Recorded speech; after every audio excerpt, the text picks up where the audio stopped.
Right, hello, this is the NUFC 360 match reaction to Newcastle United 3, Qarabag 2, through in the Champions League to the round of 16, where we'll play either Chelsea or Barcelona. 9-3 on aggregate. Looked like we were actually on for potentially a record-breaking night when we were 2-0 up after 6 minutes, Tonali and Joelinton scoring.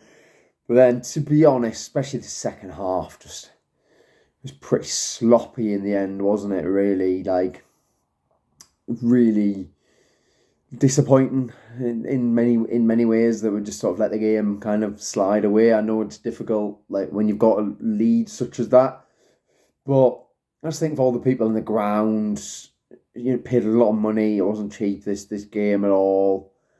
It would have been nice to see a stronger performance, especially from quite a few sort of individuals. But first goal, good run from Tonali into Wallemada. Brilliant first time pass from him into Burn. Burn shot's blocked. And then Barnes puts the cross in. Asula has to score. I don't know how he doesn't, but he didn't. Keeper somehow saved it, and Tonali's followed in, as I would like to see him do a little bit more of. So yeah, he follows in, and he gets his goal, which is brilliant. His first Champions League goal, which is great. And then second goal, again, high pressing from Dan Burn. Wallemada, first time pass, lovely weight on that, into Barnes. Brilliant cross from Barnes. And then a fantastic finish from Joelinton. And from there, you thought we were going to absolutely steamroll them. But it was just got a bit sloppy from there. Botman gave the ball away quite a lot. Murphy did as well. I need to see more from Asula, to be honest.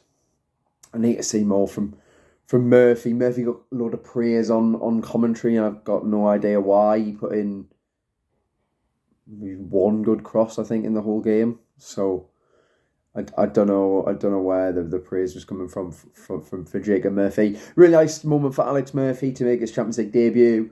Thought he was solid at left back. Nothing special, not ripping up trees or anything, but solid enough at left back, definitely. And then moving to centre back with Burn, and them two in the second half had a proper mare, to be fair. They really struggled in a lot of ways. But look, I'm not going to say and actually blame Alex Murphy that much, to be honest, because I thought a left back, which is his position, he was more than solid. Made a really good tackle as well in the first half, actually, to stop a guy getting a shot off, which was good. So that's a nice moment. Shaha came on as well right at the end, which was good. But I've got to be honest, I found some of the half-time analysis of Wallemada it was genuinely, it's like a hit job going on. It's insane. They found the 3 times he lost the ball in the first half, and they picked them up. And then they were blaming him for not getting in the box and stuff. And I think it's just because he's 6'6", and I guess Newcastle signed him as a £69 million striker, but he's been asked to play midfield. He was just doing the job of a midfielder.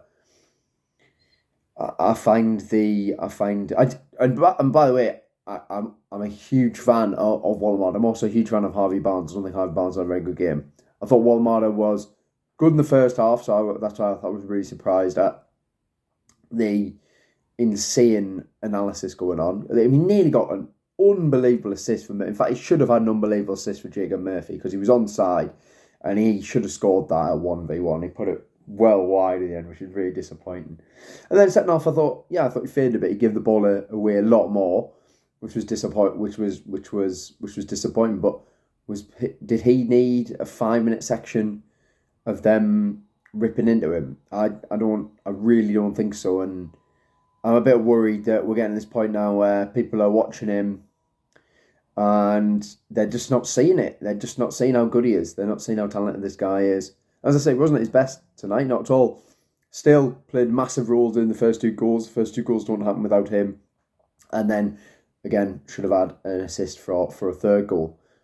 Yeah, of course, we'd all like to see him score, but if he's actively involved in good moments in the final third, then I don't know. I just feel like it's a bit over the top, the way people are going on about it at this moment in time. To be honest, this Wallemada thing, he was asked to play in midfield. He played in midfield. He, for the most part, was good. Second half faded a bit, but I could name a lot of the other starting 11 who didn't play at the standards we know they can do. Thought Joelinton was good. Clearly, Joelinton's been 2026 one of our best players. Getting back to those levels that we all know that he can be at. He was good going forward as well as defensively. Thought Tonali gave the ball away a few times, but he was one of the ones who was actually saving some of the other, especially in the second half, he was covering a lot of ground and saving some terrible sort of errors at the back, to be fair. And I thought Gordon was really lively. He came on as well, and it's good to see Gordon playing with confidence. Hopefully, can take into that game on Saturday against Everton, his old team. It'd be nice to see him finally score. But look, we're through. We've got Chelsea or Barcelona. I feel like as long as we perform at the levels we know we can, then we can get through. I'm just hoping for two really good cracking Champions League ties against two good teams. I don't want Chelsea. Don't want to play Chelsea 3 times a week. It's boring. Give me Barcelona. That'd be fun. And equally, I think you've got an equal enough chance to go through against either team because Barcelona aren't playing at the level that they were last season. Equally, Chelsea can turn it on sometimes. So we'll just have to see. But look, we're through. Happy days. Wasn't the best performance at all. Thought we were going to absolutely steamroll them. In the end, we didn't. But we'll take the win. And we'll catch you later.